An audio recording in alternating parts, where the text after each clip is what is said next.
오늘의 사연 시작합니다. 안녕하세요. 얼마 전까지만 해도 평범한 가족의 가장이었던 40대 남자입니다. 하지만 기억하기 싫은 그날 이후로 저희 가족은 소중한 행복을 잃게 되었었죠. 아파트 신축 현장에서 제 아내는 한정세무직 직원이었습니다. 그런데 그때 일하는 현장에서 우물이 붕괴되었고 건물 쪽 화장실로 가고 있었던 제 아내 그곳에 깔리고 말았어요. 회사에 있을 때 그 소식을 듣고 달려갔는데 많은 건물 밑에 깔려 있다는 아내를 불러주기만 했을 뿐. 저는 아무것도 해줄 수가 없었어요. 아내는 곧이어 구출이 되었지만 오랜 시간 외에 산소를 공급하지 못하여서 뇌에 치명적인 결과를 얻게 되었죠. 생명에 위독할 수도 있었다고 했는데 다행히 목숨만은 건질 수 있었어요. 그런데 후유증으로 뇌의 기능 대부분이 작용할 수가 없었고 그 바람에 가족들과 의사소통도 못하고 평생 누워서 눈만 깜빡거리는 장애를 가지게 되었어요.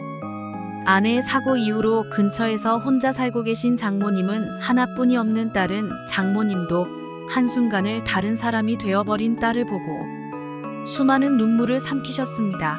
저도 아내 곁을 종일 있어주고 싶었지만 일을 해서 병원비와 생활비를 벌어야 했기에 회사에 일을 하러 갔고 장모님은 아침 일찍부터 저희 집에 들리셔서 아들 어린이집도 데려다 주시고 병원에 가서 아내와 한마디라도 나누고 싶었지만 매일 아무 말 없는 아내를 대신해서 저와 장모님은 많은 대화를 나누곤 했어요. 우리 희정이가 남편 떠나가고 울적할 때 정말 남편처럼 친구처럼 내 옆에서 많이 위로가 돼줬는데 그런 딸이 아무 말도 못하니 너무 외롭네. 장모님 제가 있잖아요. 저를 아들처럼 생각해 주시고 말도 편히 하시고 그래 주셔요.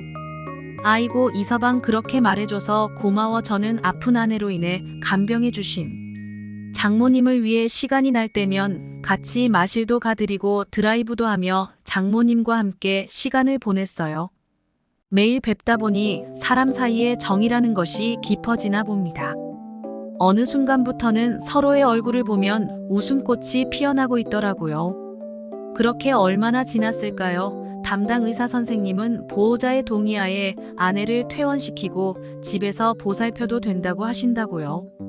그래서 주의사항을 안내받고 집으로 아내를 데리고 왔어요.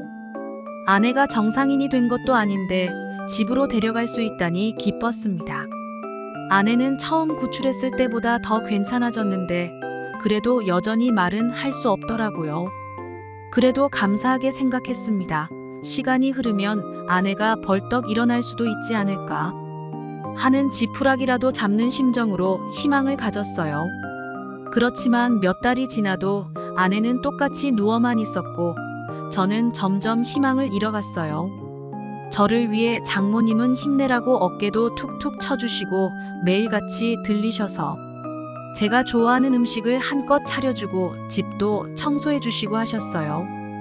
서로 힘든 걸 알기에 저와 장모님은 그렇게 말하지 않아도 서로에게 위안을 심어주려 애쓰곤 했어요. 어느 여름날이었어요. 그날은 회사도 쉬는 날이어서 제가 집에 있었습니다. 아내를 보니까 누워서 땀을 뻘뻘 흘리고 있더라고요. 말은 못해도 얼마나 덥고 찝찝했을까요? 이 더운 날씨에 누워만 있는 아내를 씻겨주기 위해 장모님과 둘이 아내를 안고 화장실로 갔어요. 더운 날이지만 움직이지 못하는 사람을 들고 목욕해주는 일이란 정말 쉬운 게 아니었습니다. 큰 대야에 제가 아내를 잡고 장모님이 바가지로 물을 뿌려가며 싹싹이 씻어주는데 더운 날씨에 아내를 씻겨주시느라 장모님의 몸에는 땀이 줄줄 흐르더라고요. 그날따라 짧은 바지를 입으시고 상의도 축 늘어진 걸 입고 오셨어요.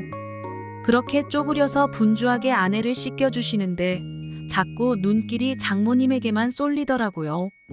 내가 지금 무슨 생각을 하는 거지 하면서 다른 생각을 해보려 했지만 제 머릿속에는 여자 장모님이 자리 잡고 있었어요. 바닥을 물걸레질하는 모습도 요리를 해주시는 모습도 쪼그려 앉아서 빨래를 하는 모습도 저에게는 전부 자극적이게 보이는 거예요. 장모님은 몸매도 예쁘시고 연세에 비해서 젊으신 분이고 매력적인 분이시라 그런지 더욱 그렇게 느껴진 것 같았어요. 아내가 아픈 후로는 그걸 하고 싶어도 할 수 없는 상태였었는데 바로 옆에서 장모님이 여자로 보이니 더욱 그 생각이 치솟더라고요. 그런데 어느 주말이었어요. 장모님이 방에서 주무시길래 다른 방에 가서 몰래 컴퓨터를 켰는데 방에서 깨어나신 장모님이 모르고 들어오신 거예요. 민망한 그 상황에 제 모든 걸 다 보셨습니다. 미안하다며 방문을 닫고 바로 나가신 장모님과 잠시 후 다시 대면했습니다. 정말 쥐구멍이라도 들어가고 싶었어요. 사위 많이 외롭지 남자 혼자서 얼마나 힘들겠어 다 이해하니까. 아까 일은 잊어버려 장모님 많이 놀라셨죠? 다음에는 조심하겠습니다. 억지로 안 하면 병 생긴다고 하니 그렇다고 참는 건 안 되지. 솔직히 나도 남편이 먼저 떠나고 외로울 때마다 혼자 하곤 했어. 그건 부끄러운 게 아니라 당연한 거라네. 장모님이 솔직한 발언에 마음이 조금 편안해졌습니다. 그런데 그 말을 들으니 왠지 기분이 이상해졌습니다. 가뜩이나 장모님을 마음에 담아놓고 있던 저는 참기가 힘들었어요. 사실은 원래 잘 참았었는데 매일 장모님을 보다 보면 참기가 힘드네요. 장모님이 너무 좋으신 분이고 늘 고마운 분이신데 제게 어느 순간부터 여자로 보여요. 그러면 안 되지 않아 그렇게 저는 장모님에게 다가갔고 진한 키스를 나누며 그동안 참아왔던 장모님에 대한 사랑을 가득 체험을 했습니다. 처음에 이러면 안 된다고 하시던 장모님도 이제는 깜깜한 밤이 되면 안방에 먼저 오셔서 본인이 직접 안아주시더라고요. 놀랬습니다. 젊으신 장모님이 그동안 혼자서 어찌 견뎌내셨는지 그동안 못 느꼈던 것을 저에게 풀고 있는데 후회 없이 만끽하시더라고요. 그래서 저는 그 이후로 장모님이 더욱 좋아졌습니다. 아내에 대한 미안함도 있지만 저희 둘은 그렇게 틈만 나면 안방으로 가서 문을 잠궜습니다. 아내를 끔찍히 생각하던 저와 장모님이 이렇게 될 줄은 상상도 못했었는데 불행해진 현실 서로의 타이밍이라는 게 첫 예상치 못한 일들이 펼쳐가게 만들더군요. 한편으로는 평생 누워있는 아내가 제가 행복하고 즐거우면 이런 저와 장모님을 이해해 줄 수 있지 않을까 하고 생각하기도 해요. 저와 장모님이 언제까지 몰래 사랑을 나눌 수 있으려는지. 혹여나 각자 다른 이성을 만나게 되면 아내 때문에 안 볼 수도 없는 관계인데 그때 되면 어떻게 서로를 바라보게 될는지요. 그렇다면 커다란 후회만이 남을 텐데요. 저는 생각이 많아지네요.